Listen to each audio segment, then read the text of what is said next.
Day 1. இந்த மாதிரி பிரச்சனையை யாரெல்லாம் ஃபேஸ் பண்ணிட்டுருக்கீங்க உங்களுக்கான சொல்யூஷன் தான் இப்போ இந்த வீடியோவில் பார்க்க போகிறோம்.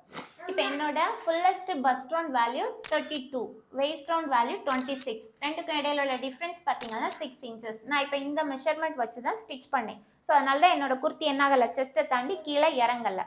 இப்போ நம்ம ஒரு பேக் ஓப்பன் இல்லாத குர்த்தி ஸ்டிச் பண்ணும்போது ரெண்டுக்கும் இடையில உள்ள டிஃப்ரென்ஸ் எவ்வளவு தான் இருக்கணும், மேக்ஸிமம் நமக்கு 4 inches தான் இருக்கணும்.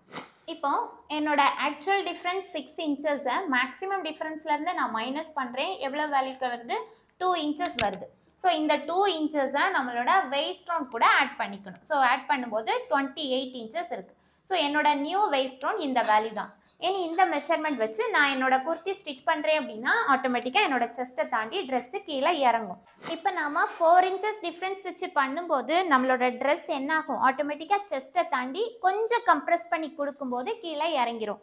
பட் இந்த இடத்துல பார்த்தீங்கன்னா ஒரு சின்ன லூஸ் இருக்கும். ஓகே, பட் இப்போ உங்களுக்கு இந்த இடத்துல லூஸ் இருக்கக்கூடாது, பாடி ஃபிட்டடாக ட்ரெஸ் இந்த மாதிரி ஷேப்பியாக வேணும் அப்படின்னா கண்டிப்பாக நம்ம என்ன பண்ணணும், பேக்கில் நம்மளோட வெயிஸ்ட்டு தாண்டி கீழே ஒரு 3 inches வரைக்கும் ஸ்ட்ரைட்டாக கட் பண்ணி கண்டிப்பாக பேக்கில் சிப் கொடுத்து ஸ்டிச் பண்ணால் நமக்கு குர்த்தி பாடி ஃபிட்டடாக கிடைக்கும். இந்த வீடியோ பிடிச்சிருந்துச்சுன்னா மறக்காமல் லைக் பண்ணிக்கோங்க. உங்களோட ஃப்ரெண்ட்ஸுக்கும் யூஸ் ஆகும் அப்படின்னா ஷேர் பண்ணுங்கள். ஏதாச்சும் டவுட்ஸ் இருக்குது அப்படின்னா கமெண்ட் பண்ணுங்கள். தேங்க்யூ.